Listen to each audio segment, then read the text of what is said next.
الحمدللہ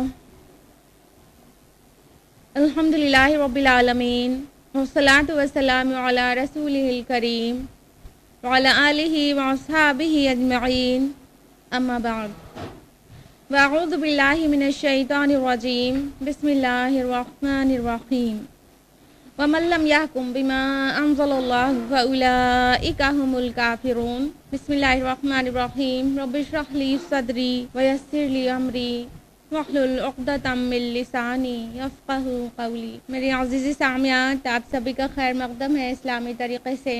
السلام علیکم ورحمۃ اللہ وبرکاتہ۔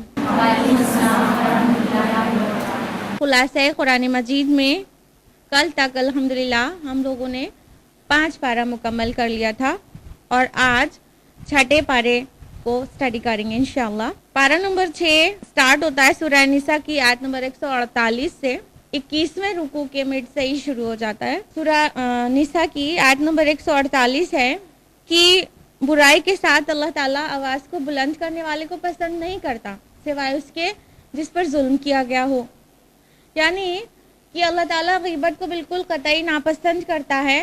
کسی کے خلاف کوئی بات کہی جائے پیٹھ پیچھے تو صرف اس طرح سے گنجائش ہے کہ اس کے اوپر ظلم ہوا ہو، یعنی کوئی مظلوم اگر قاضی سے یا حکومت سے کسی کی کمپلین کرے گا تو ظاہر ہے اس کے خلاف باتیں کہنی پڑے گی، تو وہ جائز ہے۔ باقی علی اعلان کسی کی عزت کو اچھالتے پھرنا یہ ایک دم بھی قطعی ناپسند ہے اللہ کے نزدیک۔ رکوع نمبر 22 جو کہ آیت نمبر 153 سے 162 تک پر مشتمل ہے، اس میں آیت نمبر 153 میں ہے کہ اے نبی، اہل کتاب آپ سے مطالبہ کر رہے ہیں کہ آپ ان پر ایک کتاب آسمان سے اتار لائیں۔ اصل میں علماء یہود میں سے کچھ رسول اللہ صلی اللہ علیہ وسلم کے سامنے حاضر ہوئے اور کہنے لگے کہ ہم آپ کو تب تک نبی تسلیم نہیں کریں گے جب تک آپ ہم کو کتاب لکھی ہوئی لا کر نہیں دیں گے، جیسے کہ موسیٰ علیہ السلام لے کر آئے تھے تورات لکھی ہوئی، آپ ہم کو لکھی ہوئی کتاب لا کر دیجئے۔ تو اللہ تعالیٰ نے اس کا جواب دیا ہے اپنے نبی کو تسلی دیتے ہوئے کہ انہوں نے تو موسیٰ سے اس سے بھی بڑھ کر مطالبہ کیا تھا۔ انہوں نے کہا ہمیں دکھلاؤ اللہ کو علانیہ اپنے سامنے، تو آپ پکڑا تو ان کو کڑک نے اس گناہ کی پاداش میں۔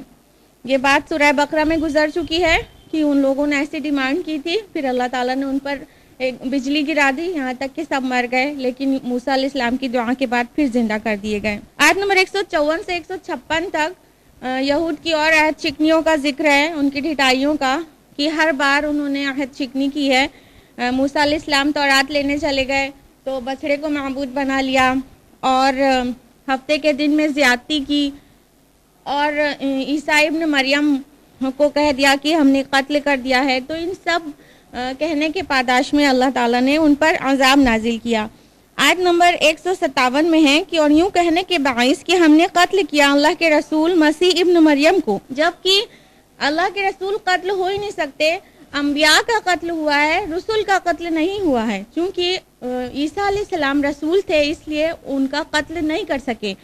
انفیکٹ واضح کر دیا گیا آیت نمبر 157 میں وما قتلوہ وما صلبوہ ولکن شبہ لہم، کہ نہ ہی انہوں نے ان کو قتل کیا اور نہ ہی سولی چڑھایا، بلکہ ایک تشبیہ بنا دی گئی ان کے سامنے، اور ان کے پاس اس ضمن میں کوئی علم حقیقی نہیں ہے بلکہ صرف گمان کی پیروی کر رہے ہیں۔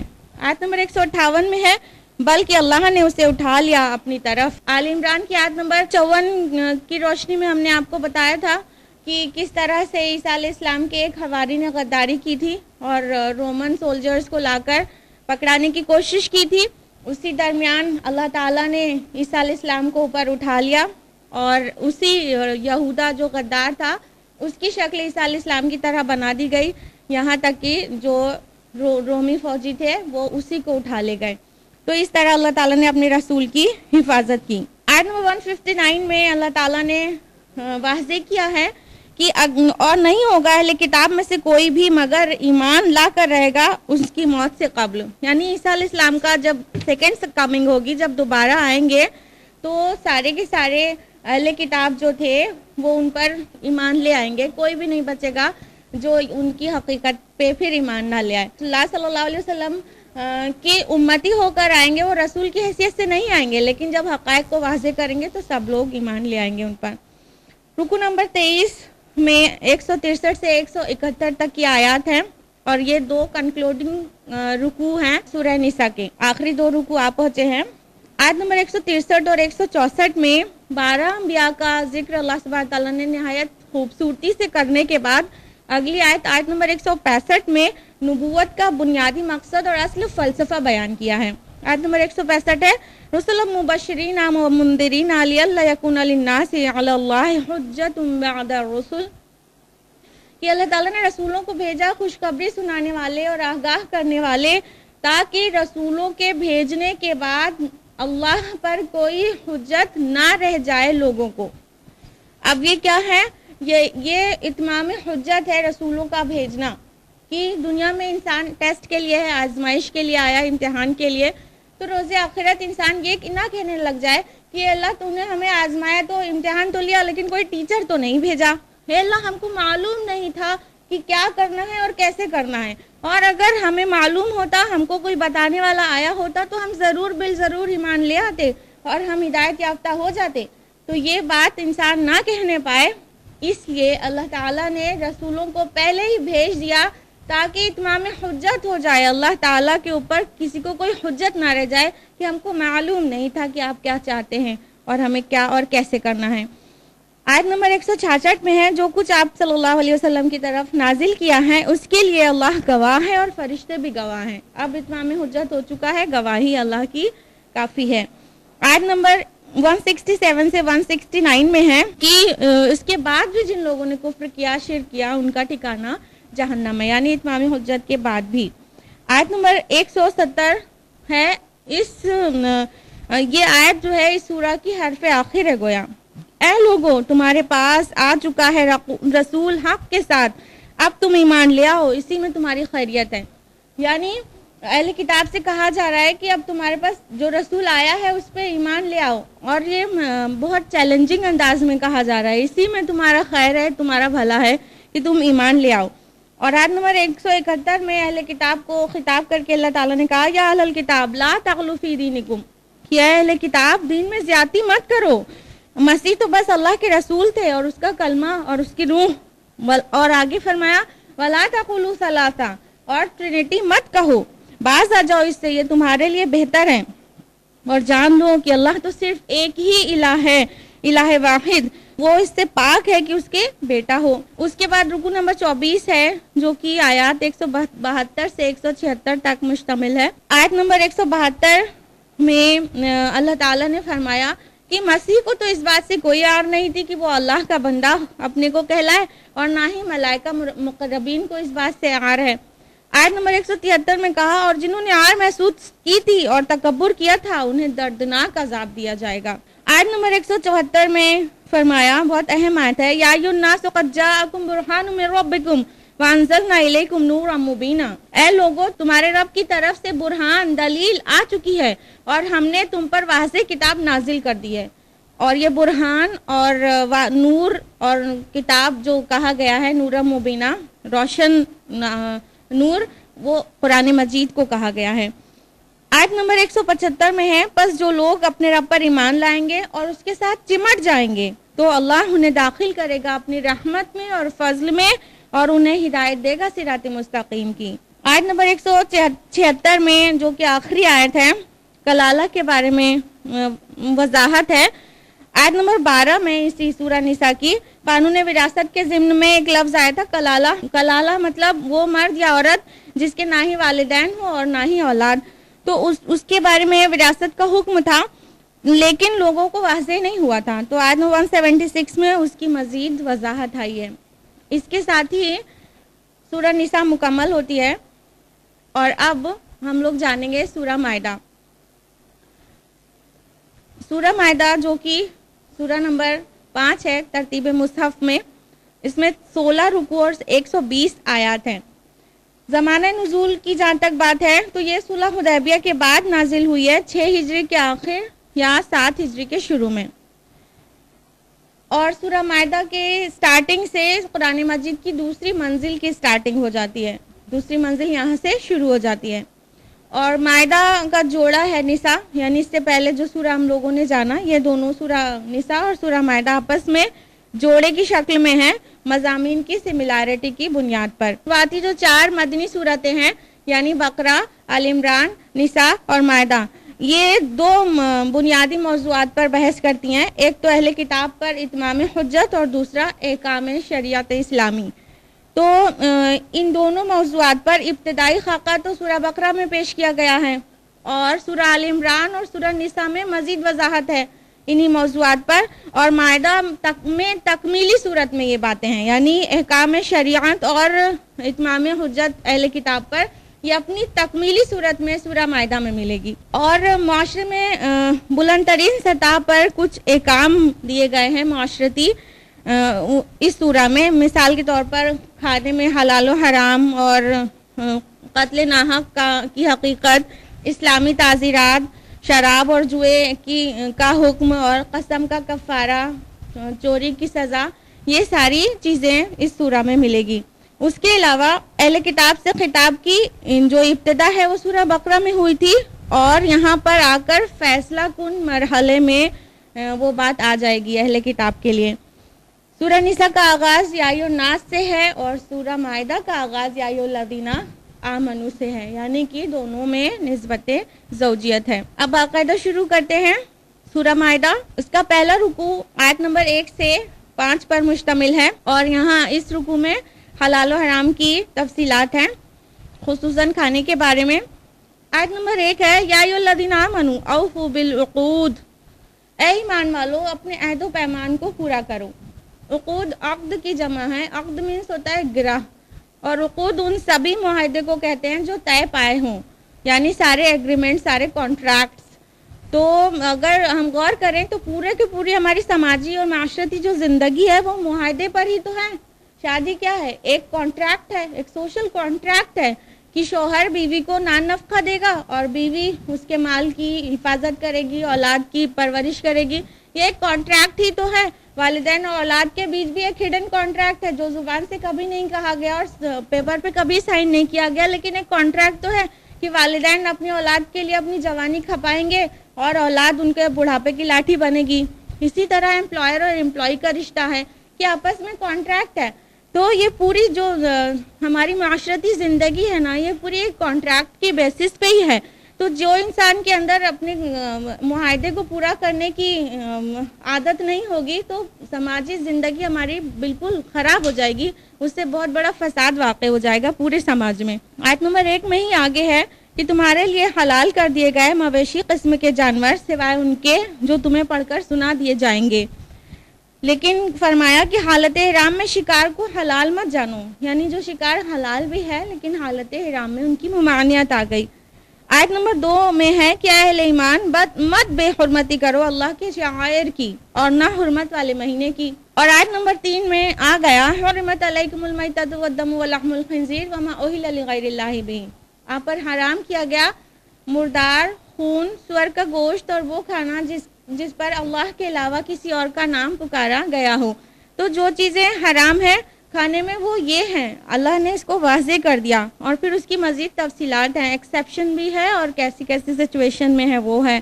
اور اسی آیت میں ہے الیوم اکملت لکم دینکم واتممت علیکم نعمتی ورضیت لکم الاسلام دینا، آج ہم نے تمہارے دین کو مکمل کر دیا اور تم پر اپنی نعمت تمام کر دی اور تمہارے لیے اسلام کے دین ہونے پر رضامند ہو گیا۔ یہ بہت عظیم آیت ہے، اور بہت ساری روایات سے پتہ چلتا ہے کہ یہ جو آیت ہے یہ 10 ہجری میں حجۃ الوداع کے موقع پر جب آپ صلی اللہ علیہ وسلم عرفات میں تھے تو نازل ہوئی تھی۔ یہاں تک کہ یہود نے اس آیت کو دیکھ کر کہا کہ آپ کی کتاب میں جو یہ الیوم اکملت آیت ہے، اگر یہ ہمارے کتاب میں ہوتی تو جس دن وہ نازل ہوئی ہوتی ہم اس کو عید کا دن مناتے۔ آیت نمبر 5 میں تفصیلات ہے کہ اہل کتاب کا کھانا تمہارے لیے حلال ہے، لیکن شرط ہے کہ وہ حلال جانور ہونا چاہیے اور وہ اللہ کے نام پر ذبح کیا گیا ہو۔ اور آیت نمبر 5 میں ہی ہے کہ تمہارے لیے یہ بھی حلال ہے کہ اہل کتاب کی خاندانی عورتوں سے تم نکاح کر سکتے ہو۔ تو اہل کتاب کی عورتوں سے یعنی یہود اور نصارہ کی خواتین کو مسلمان اپنے گھر لا سکتے ہیں نکاح کر کے، لیکن اس کا الٹا جائز نہیں ہے کہ اپنی مسلمان بیٹی کو اہل کتاب مرد سے نکاح نہیں کر سکتے ہیں. کئی کنڈیشنز ہیں اسکالرز دیتے ہیں. بہرحال جو علت موجود ہے قرآن مجید میں تو قیام قیامت تک رہے گی. رکو نمبر 2 جو کہ آیات 6 سے 11 تک پر مشتمل ہے، اس میں آیت نمبر 6 میں وضو کے فرائض آ گئے. یا اہل ایمان، جب تم نماز کے لیے کھڑے ہوا کرو تو دھو لیا کرو اپنے چہرے کو، اپنے دونوں ہاتھوں کو کہنیوں تک، اور اپنے سروں کا مسح کر لیا کرو، اور دھو لیا کرو اپنے پیروں کو ٹخنوں تک. تو یہ 4 چیزیں وضو میں فرض ہیں.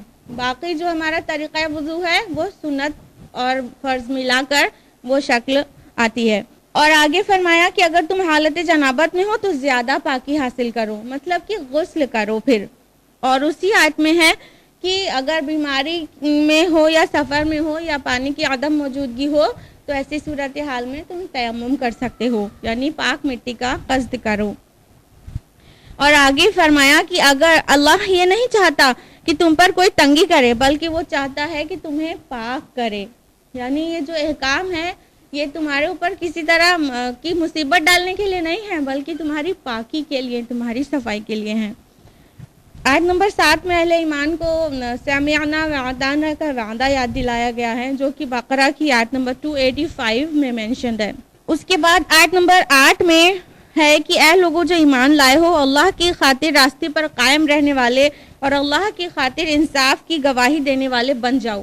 اگر آپ لوگوں کو یاد ہو ابھی کل ہی سورہ نساء کی آیت نمبر 135 آئی تھی کہ انصاف کو قائم کرو، بس ذرا سا لفظ کی ترتیب کو بدل کر یہاں پر پھر وہی آیت آئی ہے کہ کونوا قوامین بالقسط، کہ انصاف کو قائم کرنے والے بن جاؤ.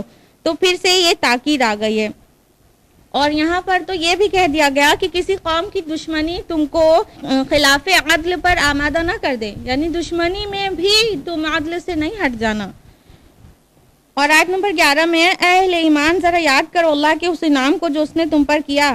جب ارادہ کیا تھا ایک قوم نے تم پر ہاتھ ڈالنے کا تو اللہ نے ان کے ہاتھوں کو روک دیا تم سے. اور یہ ذکر ہو رہا ہے غزوہ احزاب کے بعد کا.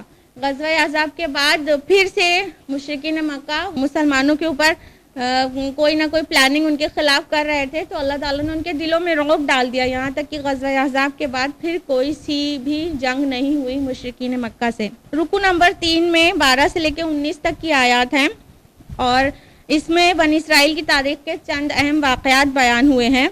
آیت نمبر 12 ہے اللہ نے بنی اسرائیل سے بھی میثاق لیا تھا کہ اگر تم نماز قائم رکھا کرو اور زکوٰۃ ادا کرتے رہو اور میرے رسولوں پر ایمان لاتے رہیں اور ان کی مدد کرتے رہیں اور اللہ کو قرض حسنہ دیتے رہیں تو لازماً میں دور کر دوں گا تم سے تمہاری برائیاں اور لازماً داخل کروں گا ان باغات میں جن کے نیچے ندیاں بہتی ہیں.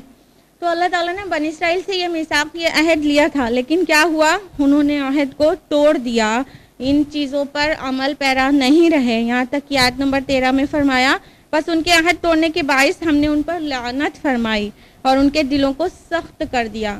سورہ بقرہ کی آیت نمبر 74 میں بھی ہم لوگوں نے جانا تھا کہ ان کے دل سخت ہو گئے، پتھر یا اس سے بھی زیادہ سخت.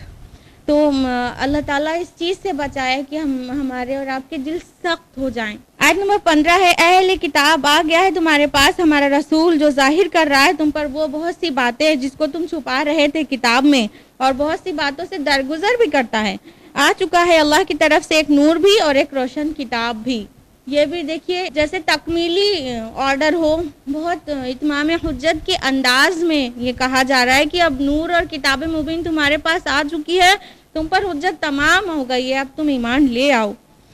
اس کے بعد آیت نمبر 17 میں نصارہ سے کہا لقد کفر الذین قالوا ان اللہ هو المسیح ابن مریم، یقیناً ان لوگوں نے کفر کیا جنہوں نے کہا مسیح ابن مریم وہی اللہ ہے، وہی خدا ہے. استغفر اللہ.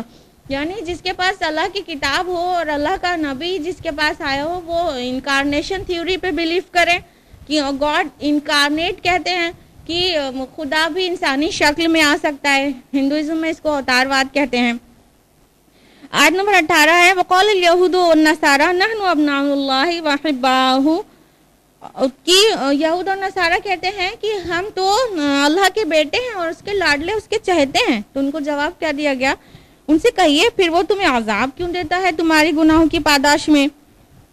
آیت نمبر 19 میں ہے کہ آ چکا ہے تمہارے پاس ہمارا رسول، یعنی بار بار انہیں ان کے اوپر حجت تمام کی جا رہی ہے۔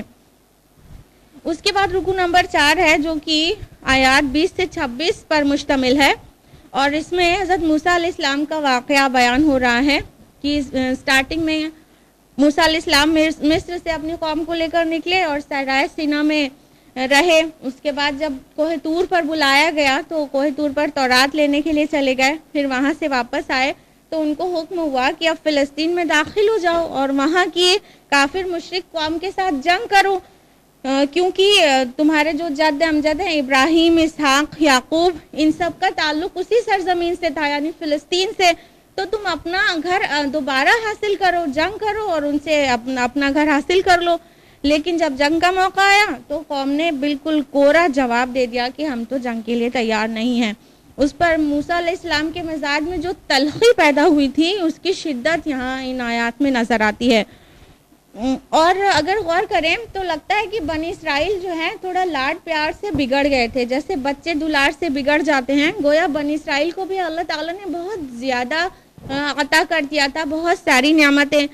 پیاس لگی تو پتھر پر آسا مارو، 12 چشمے نکل آئے، پیو، اور بھوک لگی تو من اور سلوہ نازل کر دیا، دھوپ لگی تو ابر کا سایہ ان کے اوپر چل رہا تھا، اور ان کو راستہ چاہیے تو سمندر سے خشکی کا راستہ بن گیا۔ ان کو روز بروز جیسے معجزات دیکھنے کی عادت پڑ گئی تھی اور وہ بہت زیادہ اللہ کے فضائل کی وجہ سے بگڑ سے گئے تھے۔ اب ان سے جنگ کرنے کے لیے کہا گیا تو کم ہمتی دکھا دی۔ اس کے بالکل برعکس جو اصحاب محمد صلی اللہ علیہ وسلم ہیں، انہوں نے شروع سے ہی بھوک جھیلا ہے، فاقے جھیلے ہیں، محنت، مشقت، ایثار و قربانی جھیلا ہے، بہت ستائے گئے ہیں، بہت ٹارچر اور پرسیکیوشن سہا ہے، جس کی وجہ سے وہ بہت پختہ ہو چکے تھے اور ان کے اندر بہادری اور بلند ہمتی دکھائی پڑتی ہے، بالکل موسیٰ علیہ السلام کی قوم سے بالکل الٹا۔ تو اس طرح بنی اسرائیل کا یہ رویہ تھا۔